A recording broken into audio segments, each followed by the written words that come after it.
G'day, g'day. So I've been nutting out these two designs for a 6 metre round house, sort of whether it's a yurt or a teepee structure. And then this one is an 8 metre with twin bedroom.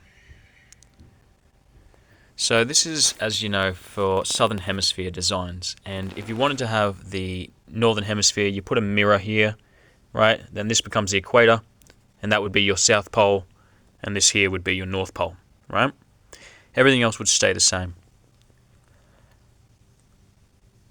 So you enter in here from the southeast, and the fire, again, the equator, there. So we've got our fire element here.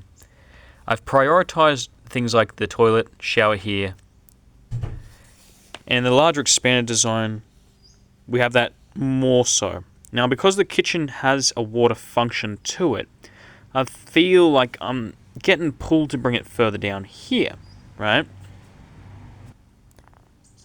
In much the same way as on this house design that we have here. On the southern side, we have the bathroom and the kitchen, because the water elements and the amenities and so forth, so it's easy to access. So that's just some things I'm tossing up around. Now, with these designs, we do often have the western side for the bedrooms. And I've continued that here on the 8 metre round twin room design. Now, this here as well with the dining table, the wood element being as we're on the east, the energetics of wood is vertical, right? It's very vertical. You can suss out that with Cliff Tan. He's another Feng Shui guy on YouTube. Now, this here pokes whoever's cooking here. So if you're cooking, you don't want to be stepping back too quickly anyway. Yeah? I've left a space here which is about 80 centimeters or more of working space, of comfortable working space, maybe 90 centimeters here. So you have some good space behind you. In here is where you have your pantry, and because there's no light outside, because you don't want things in the pantry to spoil. So if we have a light or a window, it's going to make everything rot.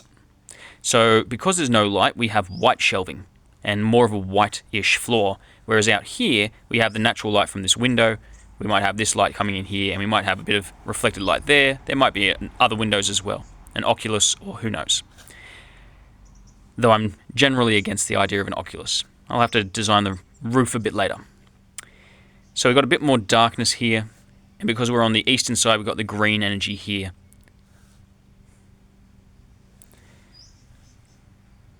We've got a darker energy here, so you've got these walls, so that when you come out of the bedrooms, you're not immediately seeing the entrance of the house. So you've got a bit of a curve here. You've got a darker energy here on that walkway, and the reason for that is because as you're coming to bed, you want things to kind of ground you, yeah? You want to deepen in your sleep. You want to go into, that dark yin energy. So that's a little bit of all that.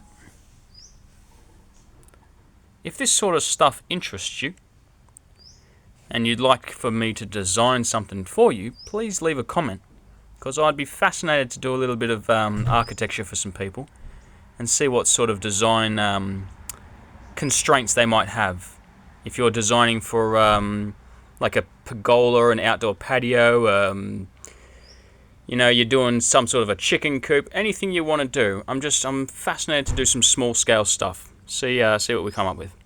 Anyway, folks, take care of yourselves. Have yourselves a lovely day.